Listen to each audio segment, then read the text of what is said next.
Samuel's eyes locked with Harris as the officer's hand hovered near his gun. "Kneel and apologize," Harris barked, his voice sharp.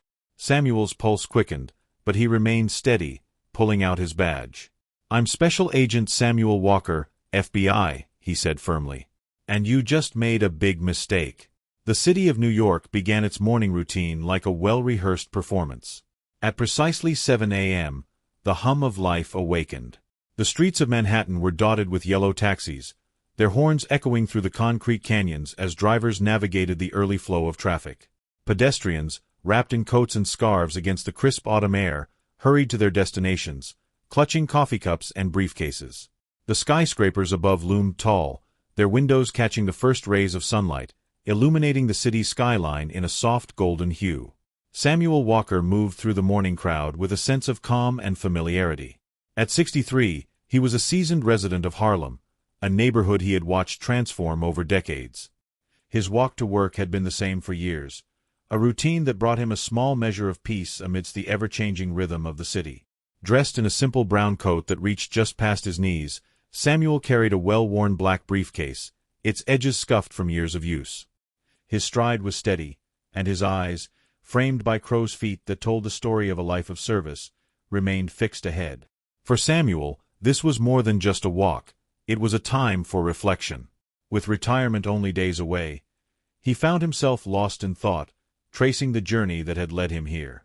A decorated FBI agent, Samuel had spent over 40 years serving his country, navigating the intricate and often dangerous webs of crime, corruption, and justice.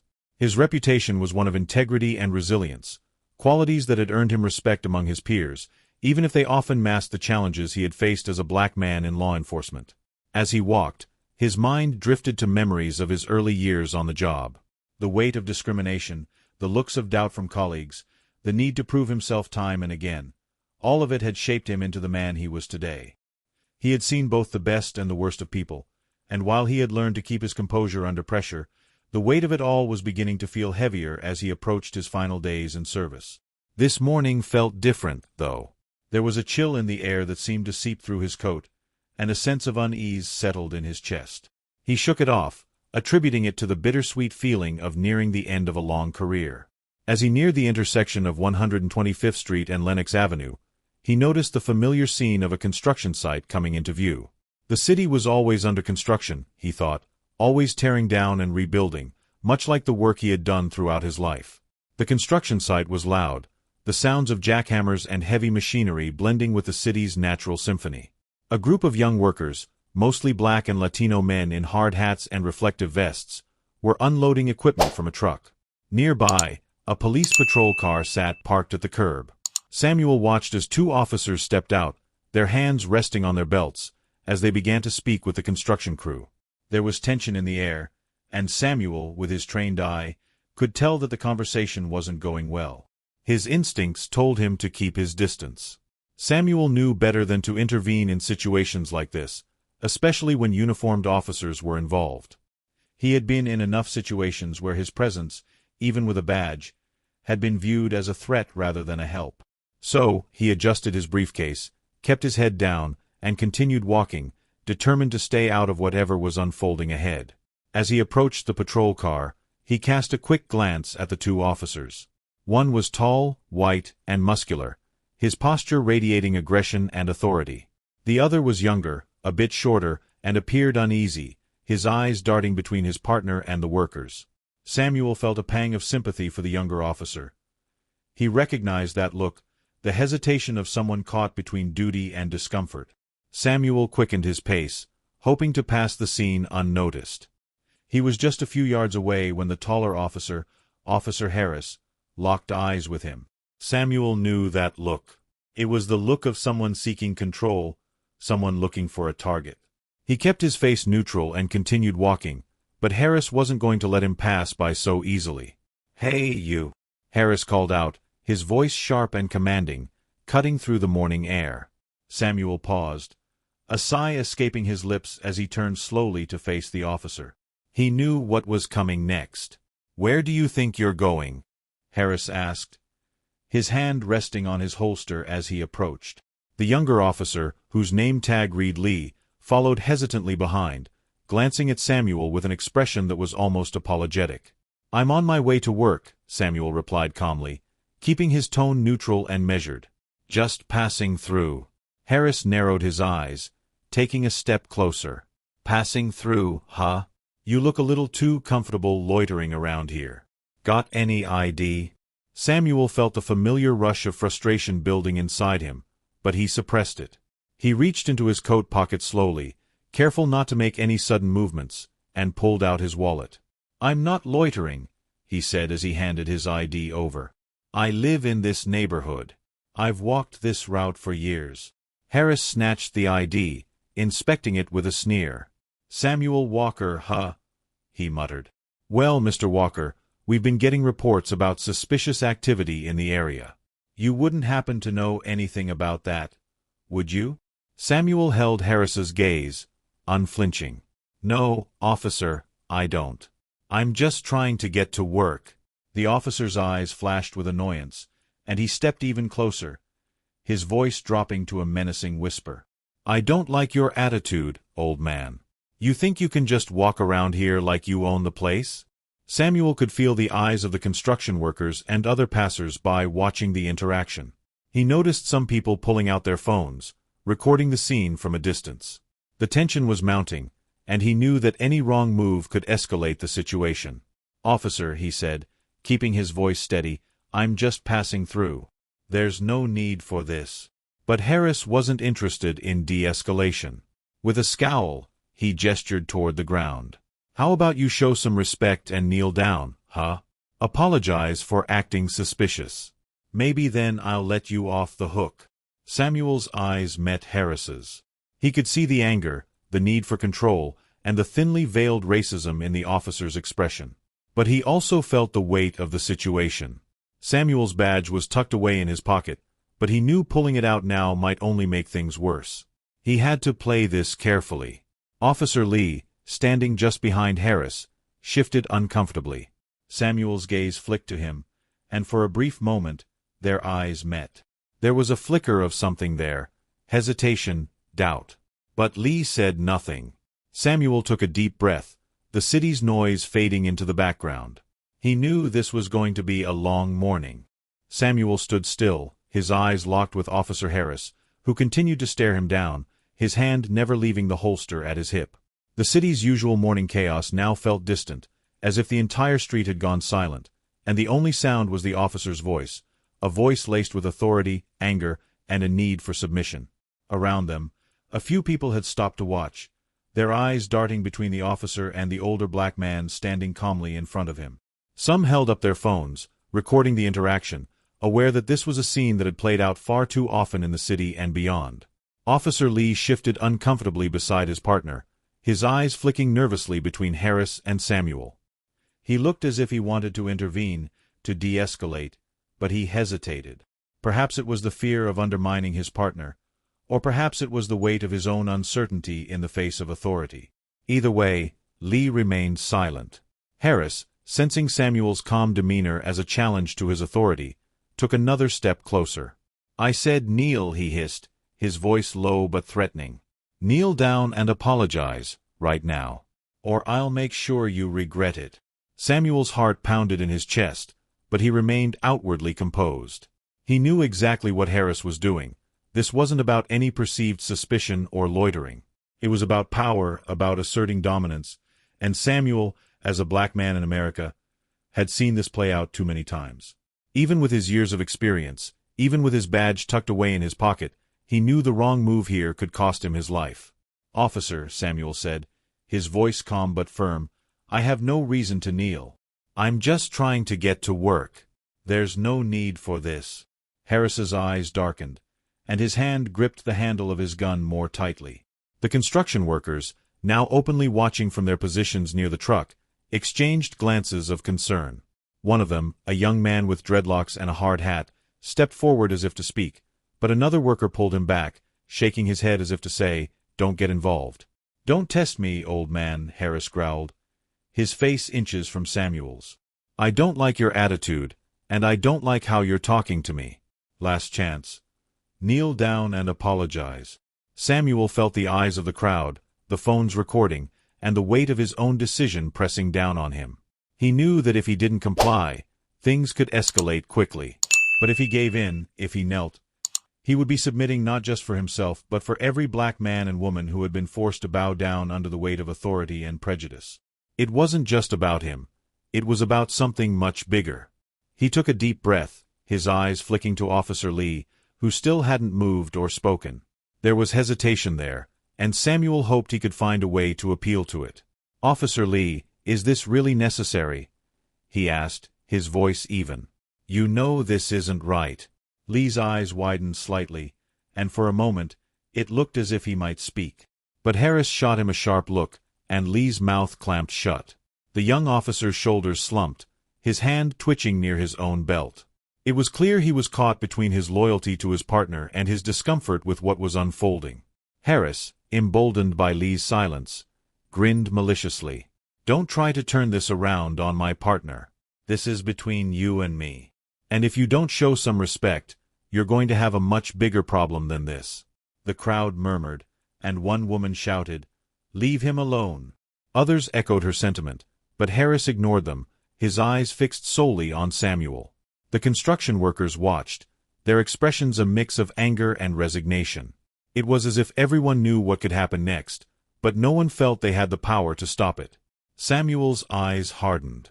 He had always been a man of principle, a man who valued justice and fairness above all else. He had fought to uphold those values throughout his career, and now, as he stood in the middle of a city he had served for decades, he felt the weight of every choice he had made pressing down on him. This was the reality of his life. No matter how much he had given, no matter how many years he had served, in moments like this, he was still just another black man in America. "Officer Harris," Samuel said quietly, "you don't need to do this. I'm not a threat. I'm just trying to get to work." But Harris wasn't interested in hearing any explanations. He reached for his handcuffs, his grin turning into a sneer. "You had your chance, Walker. You want to act tough? Fine, we'll do it my way." The tension was at its peak. Samuel knew he was running out of options. If he resisted, Harris would have all the justification he needed to escalate, and that could mean serious danger. But if he complied, he would be reinforcing the very behavior he had spent his life fighting against. As the officer approached, Samuel made a decision. He moved slowly, lowering himself to one knee. The crowd gasped, and Harris smirked, satisfied with his show of dominance. Samuel's hands remained visible, his body language calm, as he reached into his coat pocket. "What are you doing?" Harris demanded, his hand moving toward his gun again. Samuel didn't flinch. He pulled out a small, leather wallet and opened it, revealing the FBI badge inside. He held it up high, making sure everyone could see it. The crowd's murmurs turned into shouts, and phones zoomed in to capture the moment. "I'm Special Agent Samuel Walker with the FBI," he said, his voice steady and loud enough for the crowd to hear. "And I suggest you back off." Harris's face drained of color. For a moment, he looked like a deer caught in headlights, frozen and unsure of what to do. His hand hovered near his gun, but he didn't draw it. Officer Lee's eyes went wide, and he took a step back, clearly taken aback by the revelation. The construction workers cheered, and the crowd's energy shifted, a mix of outrage and vindication rippling through them. Harris's grip on his gun faltered, and he glanced around, realizing how many eyes, and cameras, were on him. You're an FBI agent?" Harris stammered, his voice losing its bravado. Samuel slowly rose to his feet, his eyes never leaving Harris. "That's right," he said calmly. "And you just made a very big mistake." Harris's jaw clenched, but there was fear in his eyes now. He knew he had crossed a line, and there was no turning back. Samuel could see the panic setting in as Harris struggled to figure out his next move. As backup officers arrived, the tension in the air shifted. The newcomers immediately recognized Samuel, their expressions shifting from confusion to respect as they approached. Harris stepped back, his hand falling away from his gun, as the other officers pulled him aside. Samuel watched the scene unfold, feeling the eyes of the crowd on him. He stood tall, his face impassive, but inside, a mix of relief and anger simmered. This wasn't the first time he had faced this kind of treatment, and he knew it wouldn't be the last. But today, at least, he had the power to fight back. "Get him out of here," one of the backup officers said, gesturing to Harris. "We'll handle the situation." Samuel nodded, slipping his badge back into his pocket. As Harris was led away, Samuel's gaze met Officer Lee's. The young officer looked conflicted, shame flashing across his face. "Think about what happened here today, Officer Lee," Samuel said quietly. "You have a choice in moments like this. Don't make the wrong one." Lee lowered his eyes, his shoulders sagging under the weight of Samuel's words. Samuel turned away, the eyes of the crowd following him as he resumed his walk, his briefcase swinging at his side. The morning felt colder now, and the city's noise returned, but Samuel walked with the same calm composure he always had, knowing that while the battle wasn't over, he had, at least for today, won this round. As Samuel resumed his walk, the city's noise slowly filled the space around him, the cacophony of honking cars, construction machinery, and distant voices blending into the familiar symphony of New York. The crowd that had gathered began to disperse, some whispering to one another, others scrolling through their phones to watch and share the footage they had just captured. But the tension in the air lingered, like a cloud that refused to dissipate. Officer Harris stood off to the side, being held back by one of the newly arrived officers. His face, a mask of anger and humiliation, twitched as he avoided eye contact with anyone, especially Samuel. Harris's partner, Officer Lee, remained in place, staring down at the ground, his expression torn. It was as if he were grappling with an invisible force, the weight of his silence bearing down on him. Samuel paused a few feet away from the officers, his calm demeanor unchanged, but inside, he felt the heat of his anger. Years of experience had taught him to compartmentalize these emotions, but this time, the intensity was different. This was not just another routine confrontation. This was a reminder of the ugly reality he had fought against for so long, and it had happened in broad daylight, in front of witnesses. The backup officers, recognizing Samuel's badge and rank, moved to de-escalate the situation further. One of them, a Hispanic officer with short-cropped hair and a calm, authoritative demeanor, approached Samuel with his hands open, palms facing outward, a gesture of respect and conciliation. "Agent Walker, we're sorry for the misunderstanding," the officer said, his tone professional but tinged with embarrassment. "We'll take it from here. Officer Harris will be dealt with appropriately." Samuel nodded, his expression neutral. "I hope so. This isn't the first time I've had to deal with something like this, and it won't be the last. But it needs to be the last time for him." The Hispanic officer, whose name tag read Sanchez, gave a curt nod. "Understood, sir. I assure you, it will be addressed." As Sanchez turned to speak with Harris, Samuel glanced back at Officer Lee, who had finally lifted his eyes. There was a flicker of remorse in them, a silent apology that hung in the air between them. Samuel felt a pang of disappointment. He had hoped the younger officer might have found the courage to intervene, to do the right thing. But instead, Lee's silence had contributed to the dangerous escalation. Samuel walked back over to Lee, his posture firm but not aggressive. "You had a chance to speak up, Officer Lee," he said, his voice measured. "Why didn't you?" Lee looked down again, shuffling his feet. I wasn't sure what to do," he stammered, his voice barely above a whisper. "I didn't want to. I didn't want to go against my partner." Samuel's eyes softened slightly.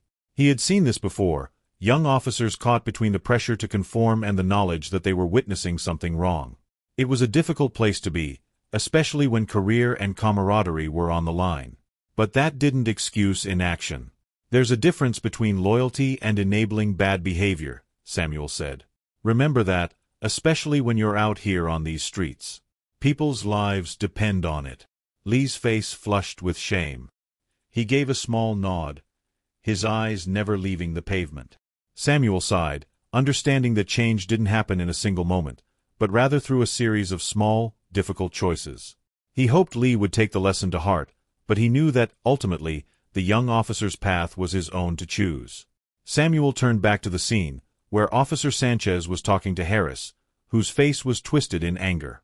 Samuel caught snippets of their conversation, Sanchez reminding Harris of the consequences of misconduct, of how his actions were being recorded, not just by the cameras of bystanders but by his own body cam.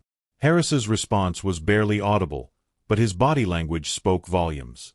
He was seething, his fists clenching and unclenching as he struggled to control his temper. "Look, I didn't know he was FBI," Harris finally muttered, his voice defensive. "How was I supposed to know?" Sanchez shook his head, his expression one of controlled disappointment. "It doesn't matter who he is, Harris. You don't treat anyone like that. Not here, not anywhere. Badge or no badge, he's a person, and you crossed a line." Samuel watched as Harris's face contorted further, his bravado cracking under the weight of the reality he was now facing. The crowd had mostly dispersed, but a few onlookers lingered, watching as Harris was led back to the patrol car, his hands still free but his eyes now filled with a mixture of rage and fear. Samuel knew that look. The realization that the power Harris had wielded so easily just moments ago had crumbled in an instant. As Harris was escorted away, Samuel felt the familiar twinge of bitterness rise within him. He had seen it too many times. Men who thought the badge gave them a free pass to act with impunity, only to find themselves confronted with the consequences of their actions. But those consequences rarely felt sufficient. He knew that even if Harris faced disciplinary action or suspension, it was only a small part of a much larger problem. Officer Sanchez walked back over to Samuel, extending his hand. "I appreciate your patience, Agent Walker. We're going to make sure this is handled properly." Samuel accepted the handshake, his grip firm. "I trust you will. And make sure your officers know that this kind of behavior isn't acceptable. Not now, not ever." Sanchez nodded, and Samuel could see the sincerity in his eyes. It was a small comfort, but it was something. He watched as the patrol car drove off, carrying Harris and his partner Lee, who looked back at Samuel one last time before the car turned the corner and disappeared from sight. Samuel glanced at the time on his watch. It was almost 7:45 a.m. The entire encounter had lasted less than 30 minutes, but it felt like a lifetime. He took a deep breath, the weight of the morning settling over him. Despite the resolution, a sense of exhaustion lingered, an exhaustion born not just from the confrontation but from the realization that no matter how much things seemed to change, the same battles still needed to be fought. As he resumed his walk, his thoughts returned to his career, to the cases he had solved and the justice he had sought. But this wasn't about a case. This was about something deeper. It was about the fight for dignity, the struggle to exist without fear, and the constant reminder that even after decades of service, he could still be reduced to a suspect in an instant. Samuel turned the corner, the sun now fully risen, casting long shadows on the pavement. The city continued its chaotic dance around him, but he moved through it with the same steady pace he always had. Today had been a reminder, a stark one, that despite all his accomplishments, the work was far from over. Samuel continued his walk down the busy New York street, his pace steady but his mind racing. The weight of the encounter hung heavily over him. He'd dealt with situations like this before, too many times in fact, but each one left a new mark, a reminder that even as he neared retirement, the same prejudices and power dynamics still ruled the streets. And even with his badge, his years of service, and the respect he'd earned, he was still vulnerable to the same injustices. As he moved further away from the scene, he could hear the distant murmurs of those who had witnessed the confrontation. People were still talking, still processing what they'd seen. Samuel knew that many of them had likely recorded the event, and he was sure it would surface online before the day was done. Social media was quick to amplify moments like these, especially in a city like New York, where the press thrived on stories of racial tension and police misconduct. He wasn't concerned about his identity being exposed. He had always conducted himself with professionalism, and there was nothing incriminating in the footage. But the fact that he had been forced into that position, kneeling, revealing his badge to prove his humanity, left a bitter taste in his mouth.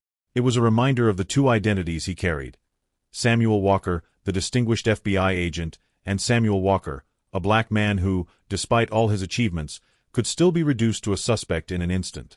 As Samuel made his way into his office building, he was greeted by the security staff, who gave him respectful nods. The familiarity of the routine offered a brief comfort, but it was short-lived. He took the elevator to his floor, the silence in the small space amplifying his thoughts.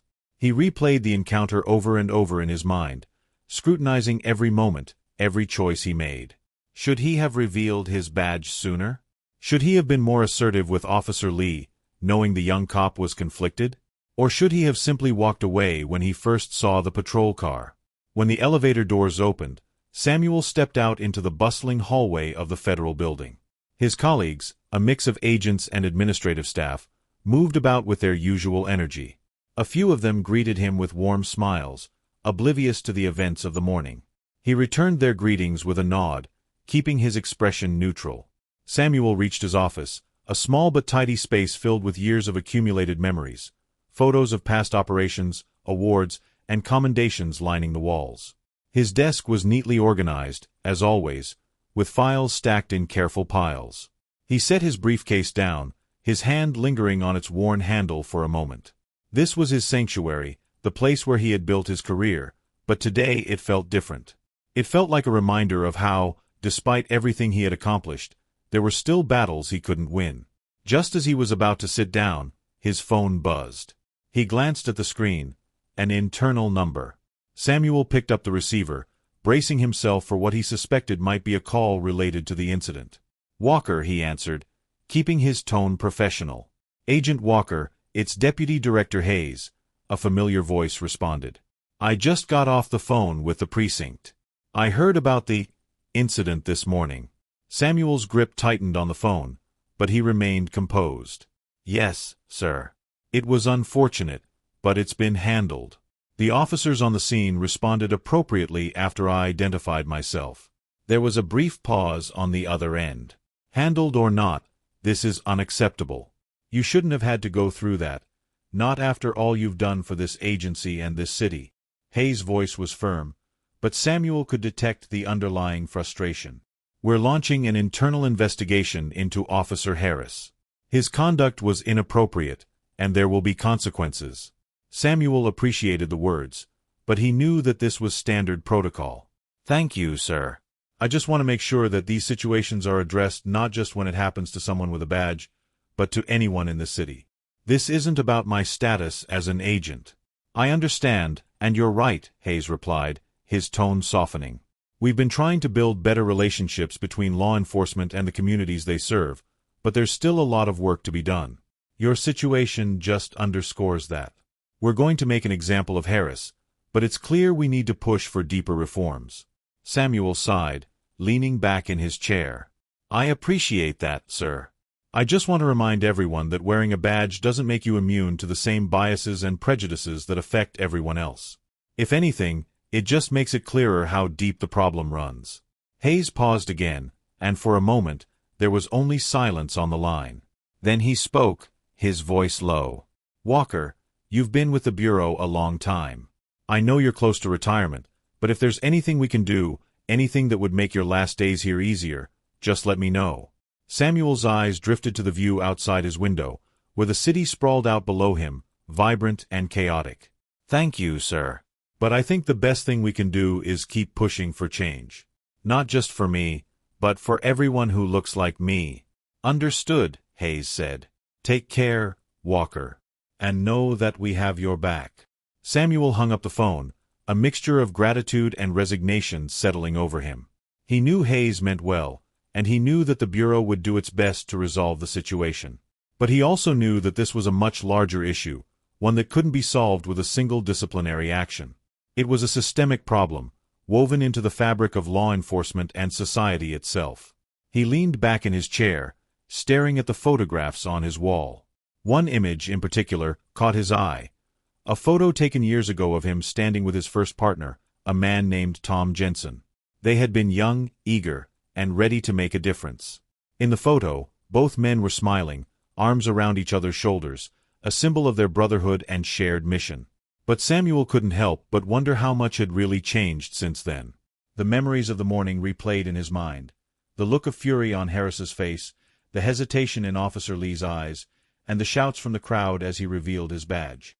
He knew that today's incident would make headlines, that it would be discussed and debated in the news and online. But he also knew that for every story like his that gained attention, there were countless others that went unnoticed, unreported. Samuel's phone buzzed again, and this time it was a text alert, a link to a local news site. The headline read, "FBI agent harassed by NYPD officer in racially charged incident." Below it was a still image from the video taken that morning, showing Samuel holding up his badge, his expression calm but firm. The article detailed the encounter, already generating hundreds of comments and reactions. He set his phone down, staring at the screen for a moment before turning his attention back to his desk. The files before him, cases he had worked on and ones still pending, reminded him that there was always more work to be done. He would finish his career with the same dedication and professionalism that he had maintained for decades, but he knew that even after he hung up his badge, the fight for justice and equality would continue. Samuel took a deep breath, steadying himself. This was just one battle in a long, ongoing struggle. And while his time in the field was nearing its end, his commitment to the cause was far from over. The day passed in a blur of meetings, paperwork, and routine tasks. Despite the earlier confrontation, Samuel forced himself to focus on his responsibilities, compartmentalizing his frustration and anger, as he had done so many times before. He moved through his cases with a practiced efficiency, keeping his mind occupied and his emotions in check. But the tension in his shoulders and the lingering bitterness in his thoughts reminded him that he was simply pushing the feelings aside, not erasing them. By mid-afternoon, the story of the incident had spread across the city. It was being covered by multiple news outlets, and Samuel's phone buzzed periodically with messages and calls from colleagues, friends, and reporters seeking his comment.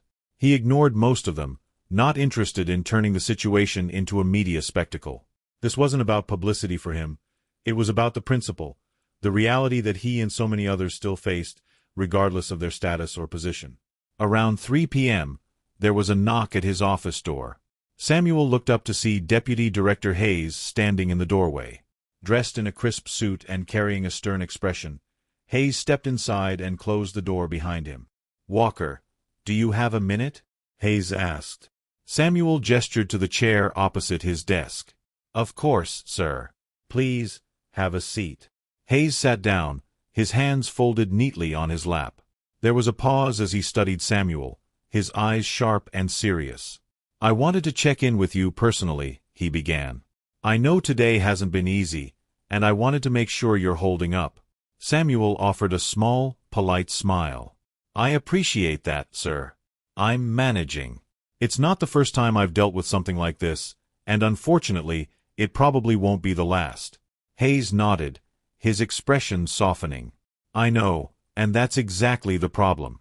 We've been talking with the precinct about Harris.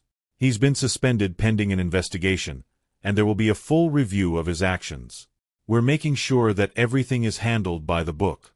"Good to hear," Samuel replied, though he kept his tone neutral. "But this isn't just about one officer, Hayes. It's about the culture that allows this to happen, and it goes beyond Harris." Hayes leaned back in his chair, his eyes never leaving Samuel's. "You're right, and I know that. That's why we're using this as an opportunity to push for more training, more oversight. We need to make sure officers understand that their behavior reflects on the entire system. They need to be held accountable." Samuel appreciated the sentiment, but he also knew that promises of reform were often slow to materialize. "I've heard that before, sir. And I don't doubt your intentions, but what happened today is part of a larger issue. It's not just about accountability. It's about changing the mindset that some officers carry, how they view black men, regardless of our positions or titles." Hayes sighed, rubbing his temples. "I agree with you, Walker. And I know we've got a long road ahead. But we've got to start somewhere, and right now, it's about making sure Harris faces the consequences of his actions. We're also making sure that Officer Lee gets proper guidance. From what I've gathered, he was hesitant but didn't act."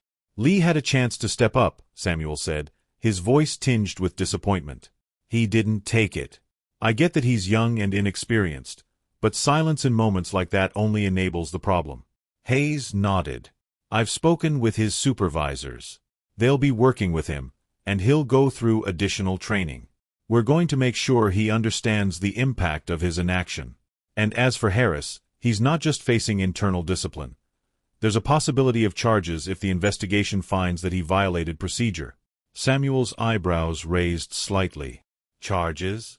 "Yes," Hayes confirmed. "Given your status as an FBI agent and the public nature of the incident, there's already pressure from the community and city officials. They're pushing for accountability, and Harris is going to be scrutinized heavily. The footage alone is enough to warrant an investigation, and if he's found to have abused his authority, he could face consequences beyond a suspension. Samuel considered this. On one hand, the idea of Harris facing real consequences felt like a step in the right direction. On the other, he knew that systemic issues weren't solved by punishing a single officer. There had to be a deeper, more sustained effort to change the culture within law enforcement. A culture that still, after all these years, treated people like him with suspicion, hostility, or worse. "I hope this leads to more than just one officer being disciplined," Samuel said finally. "I hope it's the start of real change." Hayes offered a grim smile. "So do I, Walker. So do I." He paused, then added, "I also want you to know that the Bureau stands behind you. If you decide to make a public statement or if you need anything, we're here to support you." Samuel nodded, appreciating the sentiment. "Thank you, sir. For now, I think I'll let the footage speak for itself. I've done my part. It's up to the rest of the city to decide how they want to respond." Hayes stood up, extending his hand. "Understood. And remember, if you need anything, don't hesitate to reach out." Samuel shook his hand, the firm grip a reminder of the respect he had earned over his career. "I appreciate that, sir." "Thank you." As Hayes left the office, closing the door behind him, Samuel felt a sense of resolution, though it was tempered by the knowledge of how long this fight had gone on, and how much further there was to go. He turned back to his desk, his eyes scanning the reports in front of him, but his thoughts lingered on the morning's events. He couldn't help but think about Officer Lee, the young cop caught in the middle, and wondered whether he would take this as a lesson to grow or fall back into the comfort of silence.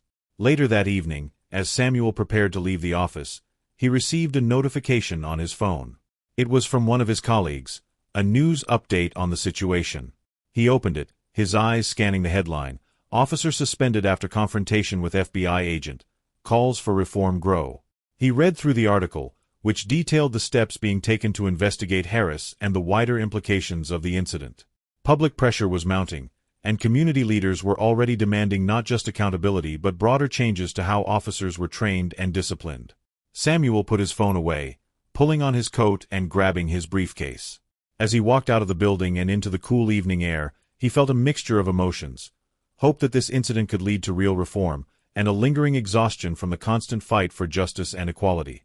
He glanced up at the city skyline, the lights twinkling against the darkening sky. New York was a city of endless possibilities, but it was also a place where old battles were fought over and over again.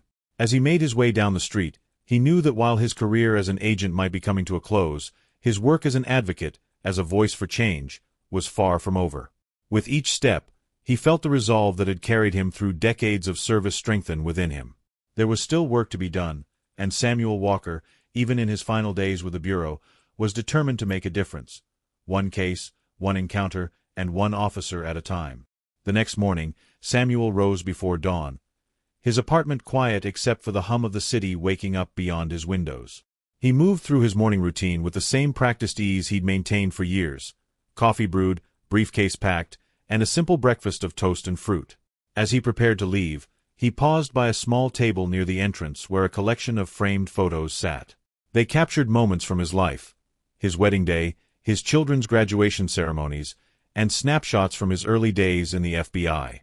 His eyes lingered on a photo of himself with his first partner, Tom Jensen. Taken over 30 years ago, the picture showed them standing side by side outside their first precinct assignment, both of them young and full of determination. It reminded him of the optimism he once carried into every case, believing that justice was not just a goal but a guarantee. That optimism had been tempered over the years, not by cynicism, but by the hard truths he'd learned on the streets and in the halls of power. With a sigh, he grabbed his coat and headed out the door. Today's walk felt different. It was quieter, less hurried. There was a sense of finality in the air, a reminder that this chapter of his life was nearing its end. As he stepped outside, the chill of the autumn air bit at his face, and the early morning light cast long shadows along the sidewalk. Samuel pulled his coat tighter around him, feeling the crispness of the new day and the weight of yesterday's events still lingering in his chest. He walked his usual route, the streets slowly filling with the early risers of New York, commuters, vendors setting up their carts, and joggers pounding the pavement. It was a city alive with energy, but today Samuel felt somewhat removed, as if he were seeing it all from a distance. The previous day's incident played in his mind, and he wondered how many others had experienced similar moments, but without the shield of a badge to protect them. As he approached the spot where the confrontation with Officer Harris had taken place, he noticed a small group of people gathered. At first, he thought it might be another ordinary morning crowd, but as he drew closer, he saw that some of them were the same faces he had seen yesterday. The young construction worker with dreadlocks, the woman who had shouted for Harris to leave him alone, and others who had filmed the encounter with their phones. They were waiting, and when they saw Samuel, they smiled and nodded, a few even raising their hands in greeting. Samuel stopped, his eyes meeting those of the young man with dreadlocks. The man stepped forward, extending a hand. "Good to see you again, sir," he said, his voice warm but respectful. "We wanted to thank you for standing up yesterday. A lot of us out here don't get to walk away from situations like that." Samuel shook his hand, feeling the strength and sincerity in the young man's grip. "I appreciate that," he replied. "But the truth is, I'm not the one who made a difference. It was you, all of you, who recorded what happened. That's what kept things from getting worse."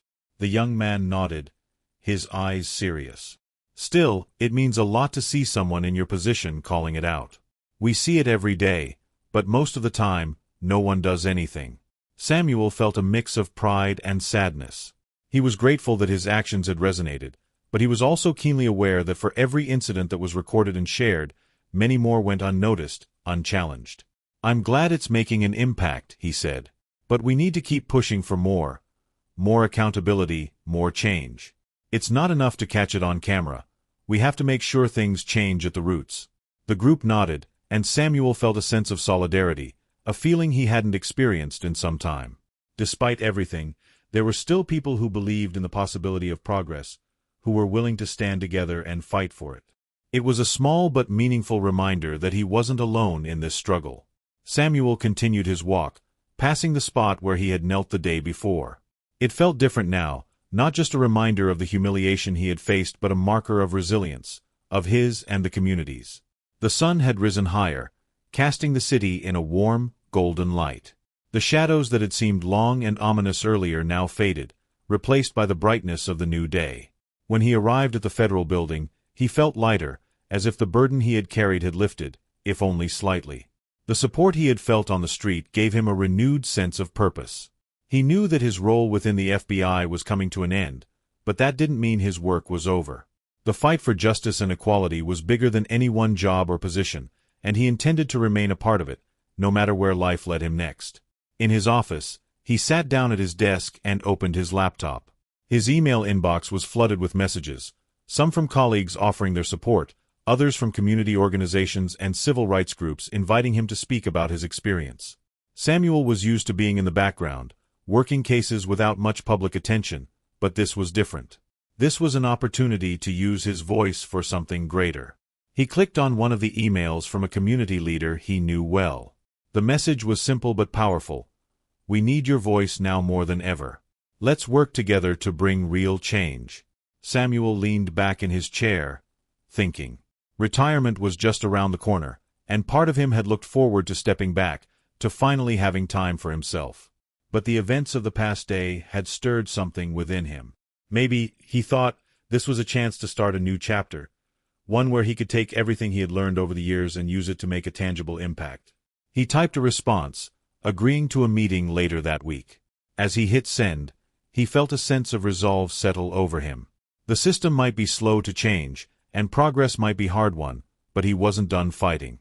The badge he carried had been a tool for justice, but it had also been a shield. Now, as he prepared for life beyond the bureau, he was ready to face the fight without it. The city outside his window continued its morning rush, and Samuel watched as people moved through the streets, unaware of the significance of this moment for him. For them, it was just another day, but for him, it was the beginning of something new. He stood up, grabbing his briefcase and heading out into the city.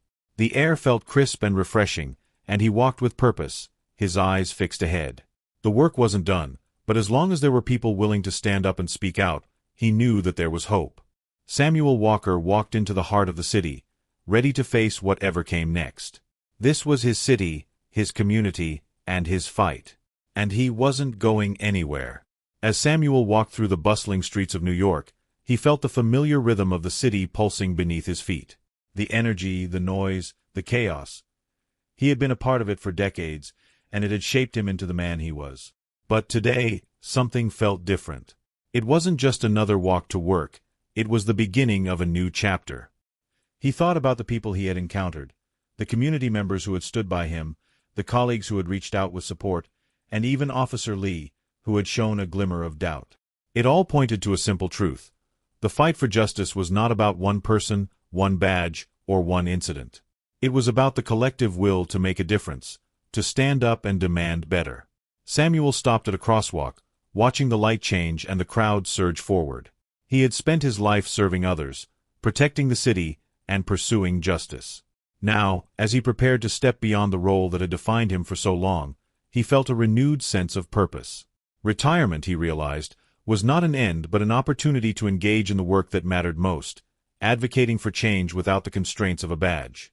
With the city spread out before him, full of possibility and challenge, Samuel smiled. He had walked these streets as an FBI agent for years, but now he would walk them as something more, an advocate, a mentor, and a voice for those who had been silenced. The work was far from over, but he was ready to face it head-on, one step at a time. The crosswalk light turned green, and Samuel moved forward, merging into the flow of people. The city was alive, as it always had been, and so was his resolve. No matter how long the journey, he was committed to making sure that the next steps he took would lead to a brighter, more just future, for everyone. Samuel Walker had a new mission, and he was ready for it.